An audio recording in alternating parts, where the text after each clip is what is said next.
my name is Selena. Welcome back to my channel. Today, I'm going to be talking about my best books of 2021. Later than anyone else has done. The algorithm hates me. Let's just get started. I put these in the wrong order. So I'm going to go over my top 15 books of the year because of the ones that I loved and rated this year, when all the chips fell, these are the only books that either got a 4.75 or a 5-star from me this year. And those are really books that I think deserve to be my favorites of the year.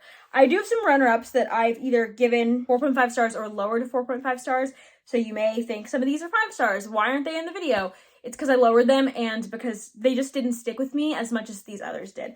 So first, few runner-ups to my 15, because I did read a lot of good books this year. We have the Cassidy Blake series by V.E. Schwab. I read the second and third this year, so Tunnel of Bones and Bridge of Souls. We have Winter's Orbit by Everina Maxwell, and Enchantment of Ravens by Margaret Rogerson, Six Crimson Cranes by Elizabeth Lim, For the Wolf by Hannah Witten, and Perfect on Paper by Sophie Gonzalez. So, on to my list. The 15 best books I read this year. The first one that I'm going to talk about is my number 15, and this is my 4.75 of the year, and that is Sorcery of Thorns by Margaret Rogerson. I read this one all the way back in February, and it has stuck with me. I've never once thought I needed to lower this rating just because I felt like this needed to be 4.75, and I don't fully know exactly what this did so right for me. It was just really fun. Like, it was just really good. I don't know. It's like a YA book, and it's about this girl who's a librarian at this like magical library where the books are like cursed, and they're like alive curses pretty much, called grimoires. And when grimoires start escaping, she is like framed for one of them like escaping, I think. And she is brought to this city where she's kind of maneuvering in some sort of politics, and she meets this warlock, I believe is what they call him. And he is very different from what she's been told warlocks are. She, as a librarian, is someone who kind of keeps magic like under control and contained, whereas warlocks are people that actually make deals with demons and use magic. So we have a warlock who has a deal with a demon, and I think part of why I love this book so much is between the demon and the warlock's relationship, because they have a really like close brother best friend relationship. But at the end of the day, the demon is still kind of enslaved and would kill you like if he got the chance. He's not a depiction of a demon who like doesn't have any demonic traits and is just like in love with his friends. Like, that's not who this is. I feel like he has a very sweet side that you see in this book, but he also is very angry and very like hateful at times and would kill you with no remorse. So I think it was just really interesting to see our main character navigate her relationship with the warlock and navigate her relationship with the demon, and then you get to see from her eyes this relationship between the demon and the warlock as they all are trying to uncover this bigger political plot. And I just really, really enjoyed this book. I came off of reading one of my other favorite books of the year on audio to going straight to this, and I was not expecting much out of it because I loved that book so much. But this was a really good way to ease me out of that book, like that favorite book that I was just so in love with, because I fell right in love with this one as well. So number 15, Sorcery of Thorns. Then we have my number 14 is one I don't have, and that is Peter Darling by Austen Chant. So Austen Chant is a genius, for this book. Mason is nodding very vigorously in the background here. So Peter Darling is a book where it's a Peter Pan retelling where Peter Pan is trans. So Peter Pan's dead name is Wendy, and Peter grew up as a member of the Darling household and originally escaped to Neverland in order to escape the very stifling Victorian London atmosphere and the person his family wanted him to be. So we aren't following Peter as a child in Neverland. We are following when Peter comes back to Neverland as an adult. This is the story of Peter kind of escaping back into Neverland, and it is just like so good.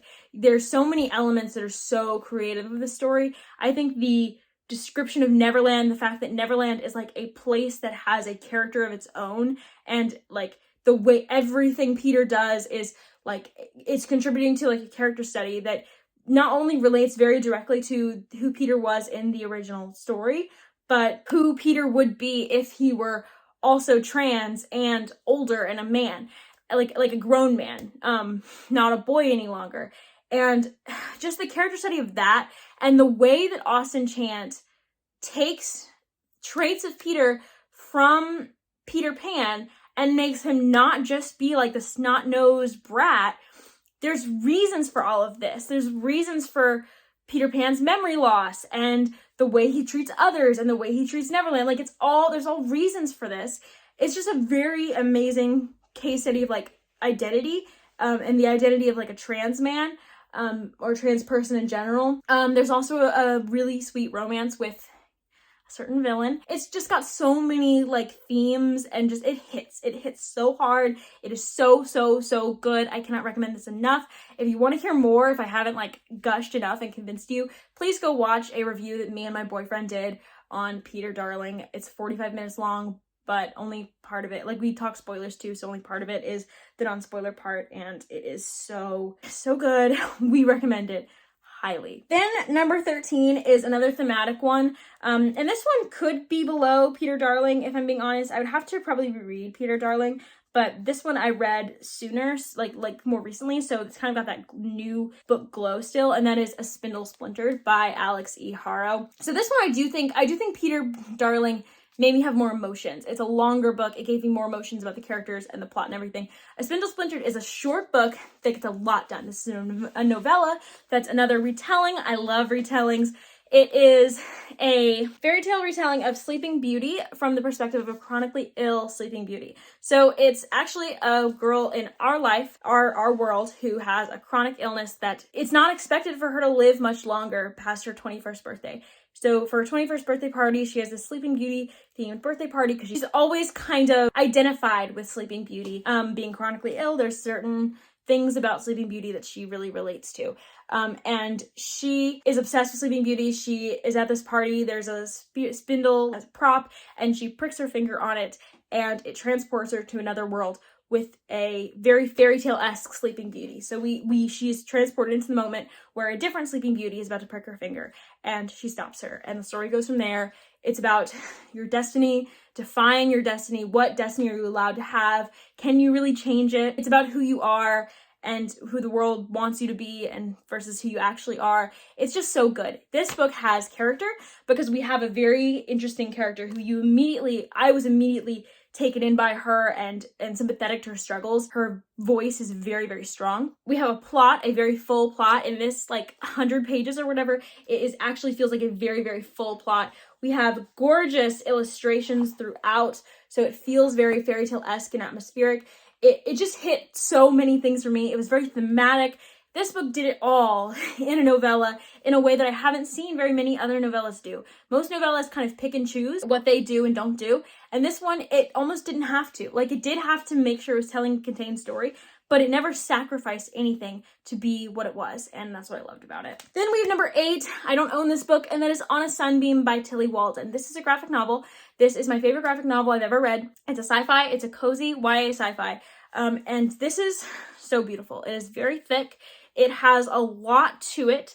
Its plot is very involved, not involved. It just feels very complete, and it feels like it digs as deep as it could possibly go for such a relatively simple premise. So pretty much we follow a girl who has just joined this crew, a wonderful crew, probably like my favorite crew I've ever seen. This crew that works together to, like, they basically clear different abandoned places in the galaxy so that it can be developed, and like things like super malls and shops or whatever can be built there. And so it's a very interesting concept, but that's not a big part of the book at all. It's really the characters and their relationships. And so this main character we're following, she's getting to know this crew, but she has a goal, and it is to find her high school girlfriend. So it's a dual timeline, so you do see her and her high school girlfriend at high school in flashbacks, and you see their story kind of up until that ends. Once their story stops, the plot in modern day, or not modern day, but like present day, sort of picks up and becomes amazing.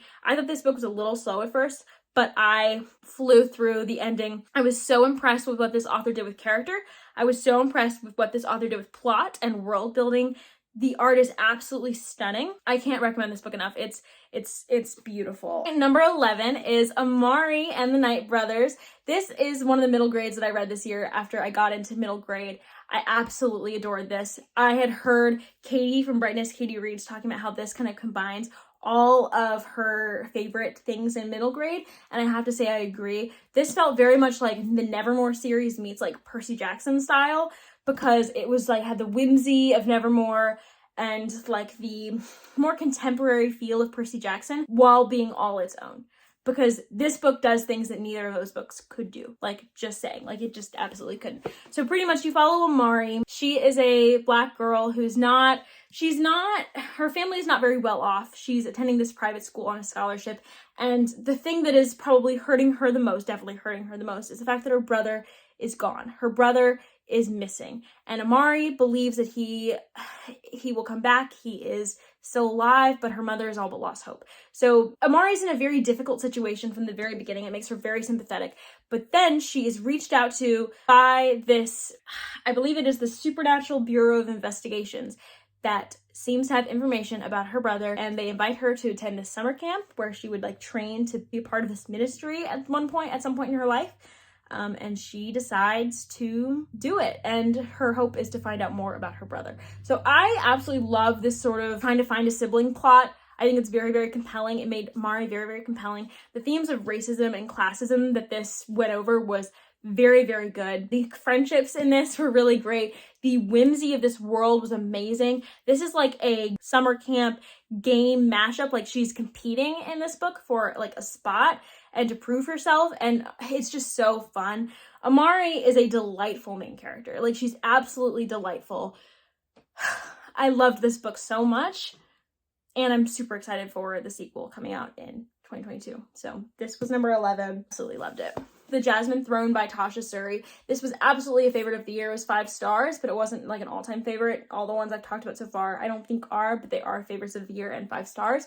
The Jasmine Throne was one of my favorite high fantasies that I read this year.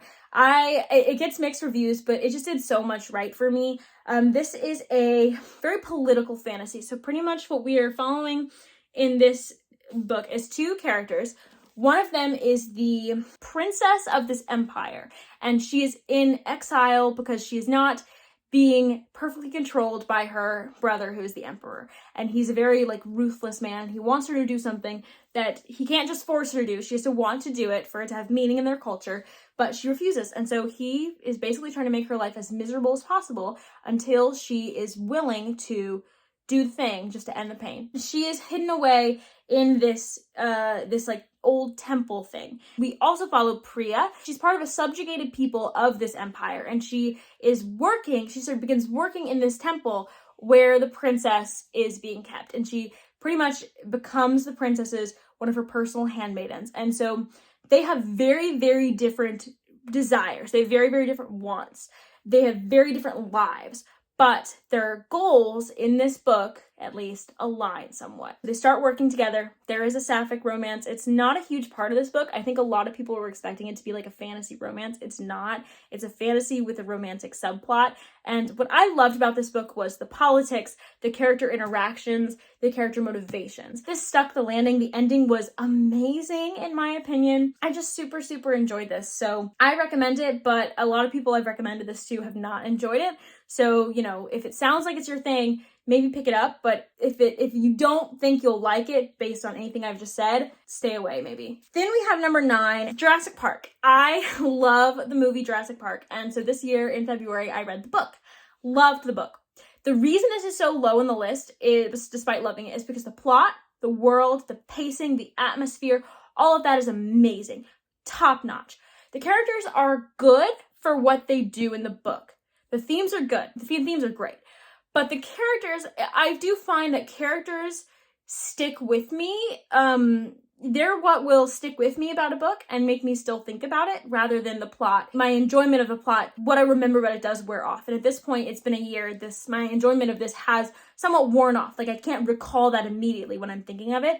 And there's not those characters that kind of stick in my head for this book. So that's why it's so low on the list when I thought it would make like top 5 easy. But it's still, you know, my 9th best book of the year, and I read like over 100 books, so this is pretty darn good. I absolutely loved this book still. It was such a joy to read. It almost felt like the movie and the book feel very different to me. They're the same, but they are different. It's almost like they have different action scenes that are iconic, and I don't know which I prefer. Like, I love both of their plots.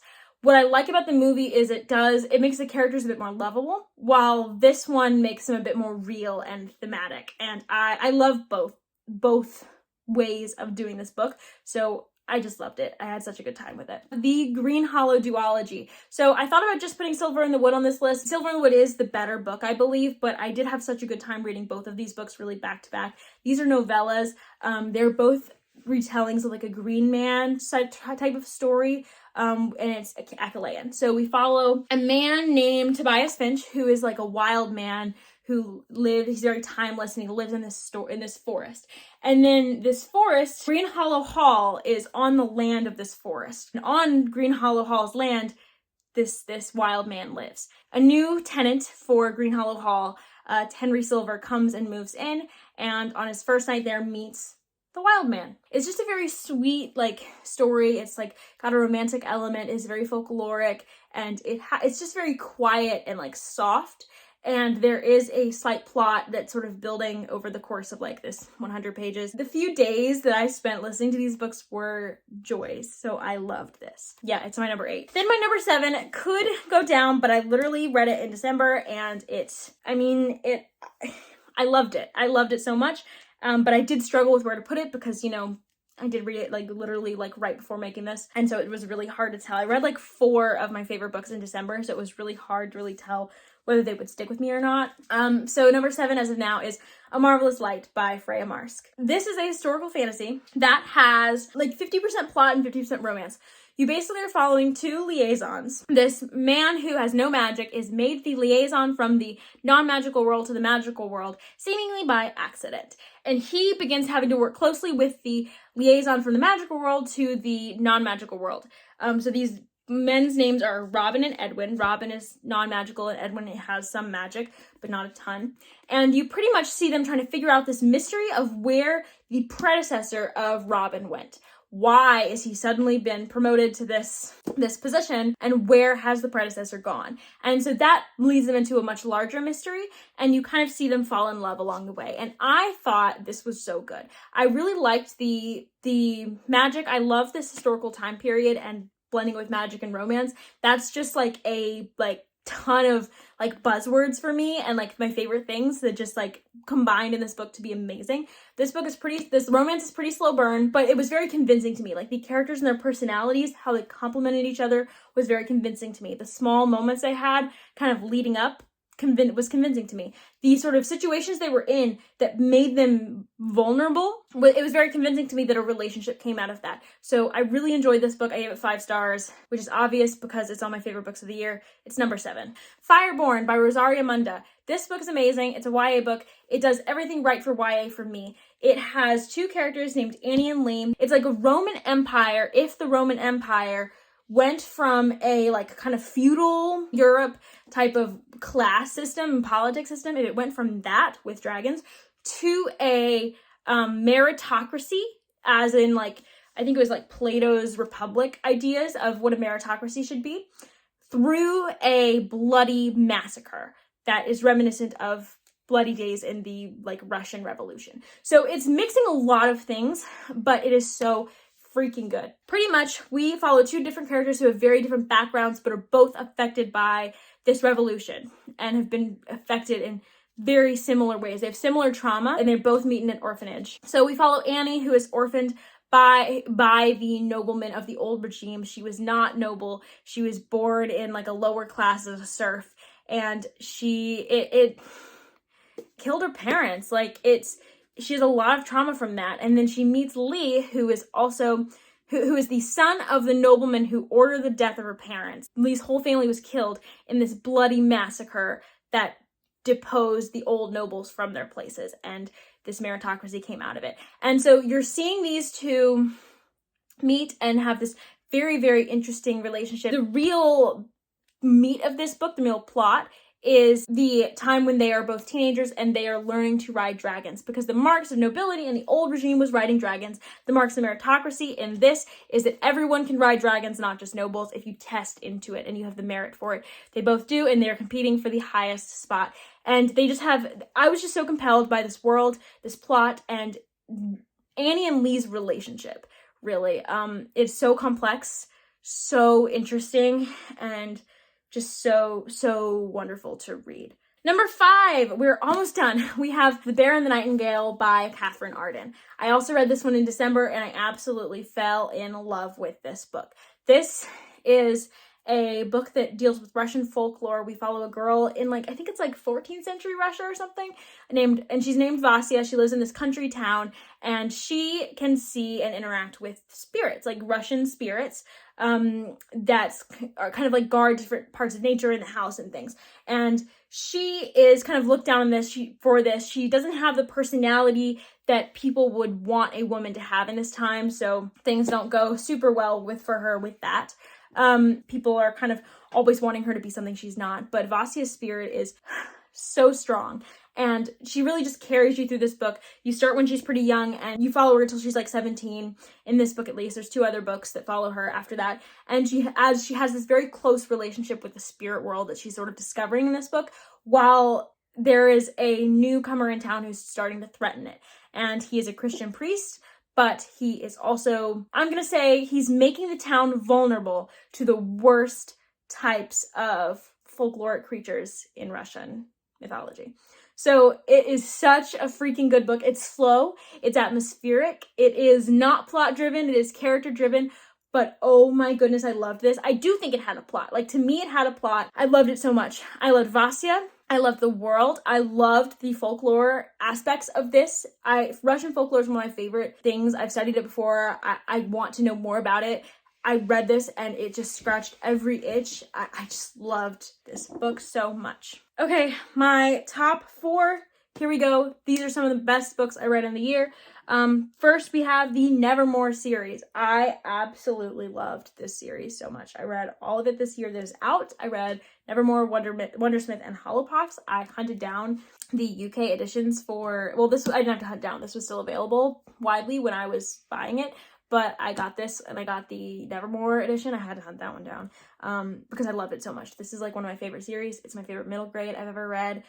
I absolutely love it. It is this wondrous, whimsical story, about a magical school. The first book is the trials of Morgan to get into this kind of magical school society type thing.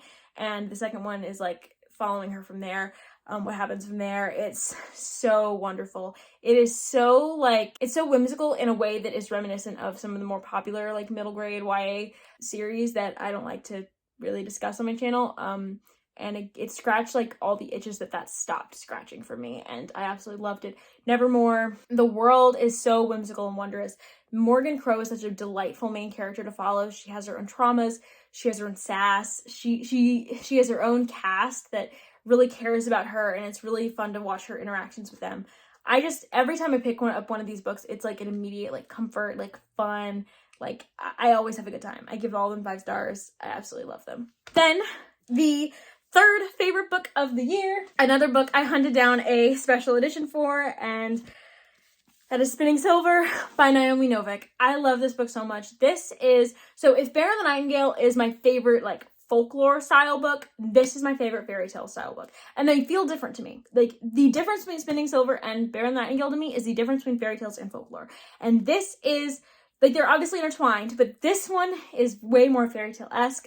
It is a retelling of Rumpelstiltskin, but that is the least important thing about it. It's basically following 3 women in various situations of a lack of power over their own lives, and it's about them trying to take that power. The world, in its own fairy tale-esque way, sort of helps them with that. So we follow Miriam, who is a moneylender. Her father was a moneylender, but he failed at it, and so she is trying to take over, and she does it so well that she gets the attention of these ice fae creatures called the Stark, and who want her to turn their Stark silver into gold. and then her story goes from there. That's not the whole book of her story by any means. That is like the first fourth of this book. And then she also has an assistant named Wanda who we follow. She's probably the like most tertiary of the three mains, but she has an important plot too. She's also trying to escape her own like sort of situation where someone like has power over her. We also have Irina, who is a duke's daughter who is being married off to a duke who is not who he seems, and what the powers that he is messing with is threatening the entire realm. That's as much as I can say about this book. I absolutely loved this book so much. It was a joy. I read it in January. It has stuck with me. It has not left me, and it will not for a very long time. My number 2, which I thought was gonna be my number 1 for a while, The Sword of Kaigen. I thought for a very long time that my number 1 and number 2 would have both been books I read in January that have stuck with me, and they absolutely did, but I do have something else that is in the number 1 slot now. But Sword of Kaigen, one of my favorite books. Absolutely the like second best high fantasy I've read this year. This is so wonderful. This is a standalone. This book, people have their issues with it. I don't care about any of those issues. They were there, but they weren't really issues for me. Because this book's character work, this book's plotting, this book's emotional stakes, the heartbreaking nature of these emotional stakes, like it is so much and bold and new. There's just so much about them this that is so refreshing.